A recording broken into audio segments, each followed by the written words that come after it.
Proses terjadinya cedera itu selalu sama. Cedera itu terjadi ketika beban yang Anda berikan melebihi kapasitas suatu bagian tubuh.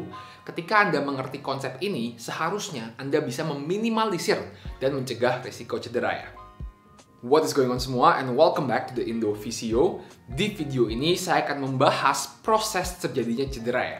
Secara umum ada 3 tipe atau 3 skenario di mana cedera bisa terjadi. Kita akan membahas masing-masing skenario ini, dan ketika Anda mengerti skenario ini, mestinya Anda benar-benar bisa meminimalisir proses terjadinya cedera ya.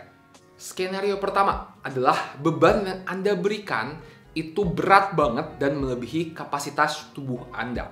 Misalnya, Anda mau ngelakuin shoulder press ya, ke atas ya. Kapasitas otot bahu Anda itu 40 kg, oke? Dan Anda pakai beban 50 kg. Tentu saja ketika ini terjadi, beban yang Anda berikan ke bahu melebihi kapasitasnya, sehingga terjadi cedera. Gampangnya gini, misalnya Anda beli tas, beli koper ya. Koper Anda itu cuma bisa muat 40 kg. Disarankan, oke, koper ini kapasitas maksimalnya 40 kg. Kalau Anda masukin barang sampai 50 kg, apa yang terjadi? Yang terjadi, kopernya bakal rusak, bakal jebol, karena melebihi kapasitasnya. Nah, ini sama kayak tubuh manusia. Kalau bebannya terlalu berat, ya pasti dia bakal cedera ya. Nah, jadi mari kita lihat grafik ini, oke?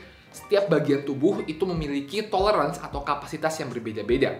Oke, kapasitasnya ini bisa berubah turun naik tergantung dari latihan dan kondisi badan Anda ya. Jadi ketika kalian lihat nih, beban nomor 1 diberikan, kan bebannya nggak melebihi kapasitas, tentu saja aman. Tapi kalau bebannya seperti yang kedua ini, melebihi kapasitas tubuh, tentu saja badan Anda atau bagian tubuh Anda tersebut bakal cedera. Jadi implikasi dari proses pertama ini adalah ketika Anda latihan atau melakukan suatu exercise, pastikan beban yang Anda berikan jangan keberatan dan melebihi kapasitas tubuh Anda. Ketika beban yang diberikan tidak melebihi kapasitas tubuh, tapi bebannya tetap menantang ya, tetap sulit, tapi nggak melebihi, yang terjadi adalah tubuh Anda akan bisa beradaptasi, bisa recovery terhadap beban tersebut, dan menjadi lebih kuat. Kalau misalnya contoh tadi, Anda shoulder press, kapasitasnya 40 kilo, Anda latihan pakai 30 atau 35 kilo terus, latihan 3 minggu, sebulan, lama-lama kapasitas bahunya bakal naik dari 40 jadi 50 kilo. Dan selang sebulan, Anda bisa ngangkat 50 kilo tanpa masalah ya. Jadi pastiin implikasi pertama, beban jangan terlalu berat dan melebihi kapasitas tubuh. Oke? Sekarang mungkin kalian nanya, gimana cara tahu kapasitas maksimal dari suatu bagian tubuh? Caranya adalah dicoba-coba. Jadi pastikan kalau kalian ngangkat suatu beban atau suatu exercise, jangan langsung ke beban yang berat. Coba pelan-pelan dari yang ringan, kemudian tambahkan bebannya ya.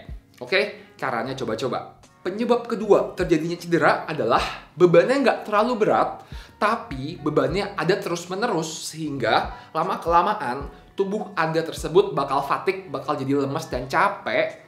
Dan ketika tubuhnya capek, kapasitasnya akan berkurang, dan beban yang sebenarnya enteng bisa melebihi kapasitas tubuh dan menyebabkan cedera. Contoh lain tadi, misalnya kita pakai shoulder press lagi ya. Kapasitas bahu Anda 40 kilo. Anda cuma ngangkat pakai 10 kilo ya. Kan bebannya enteng. Tapi Anda ngangkatnya itu 200 repetisi nggak berhenti. Terus habis itu besok shoulder press lagi. 200 repetisi nggak berhenti.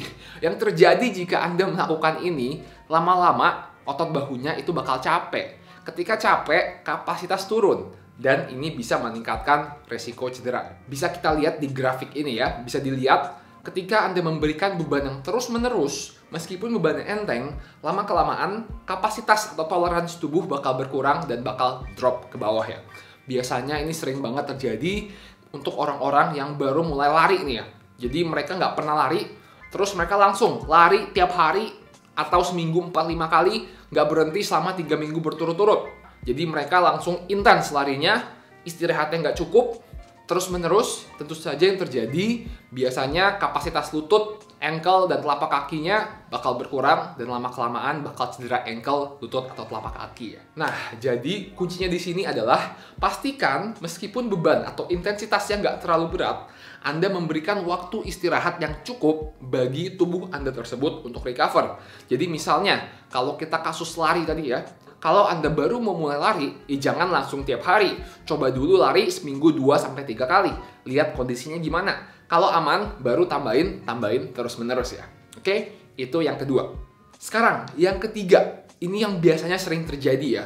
Bebannya normal, nggak terlalu berat, nggak terlalu enteng. Beban yang biasa Anda pakai, dan waktu istirahat juga cukup. Tapi, kapasitas atau toleransi tubuh Anda lagi berkurang. Sehingga, beban yang biasanya gampang, jadi berat, jadi sulit, dan melebihi kapasitas tubuhnya, dan menyebabkan cedera. Sekarang, apa yang menyebabkan kapasitas tubuh berkurang? 1. Stres, kurang tidur, kurang nutrisi, lagi nggak enak badan, lagi sakit. Ketika ada hal-hal ini, beban yang biasanya enteng, latihan yang biasanya gampang, bakal jadi sulit, bakal jadi lebih intens. Jadi pastikan ketika kondisi Anda lagi kurang fit, dengerin kata badan Anda. Jangan cuma ngangkat beban yang biasanya diangkat. Karena ketika kondisi kurang fit, beban yang biasanya gampang bakal jadi sulit.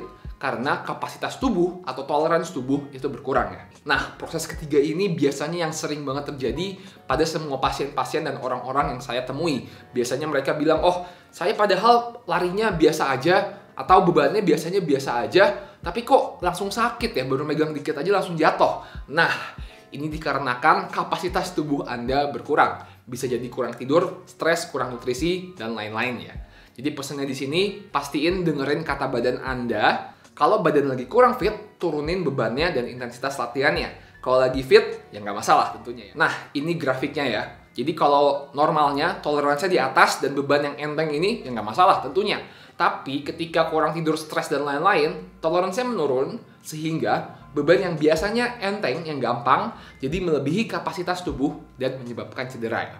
Oke, itu yang ketiga.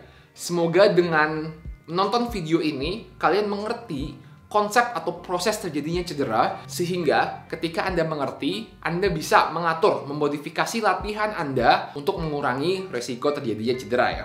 Oke, thank you guys for watching. Don't forget to like, comment, and subscribe, and I'll see you all in the next video. Peace. Terima kasih buat kalian semua yang udah nonton video ini sampai habis. Kalau kalian merasa terbantu dan video ini bermanfaat, jangan lupa subscribe, dan jangan lupa support channel ini dengan membeli merchandise dan alat-alat rehabilitasi di theindophysio.com. Oke, thank you guys.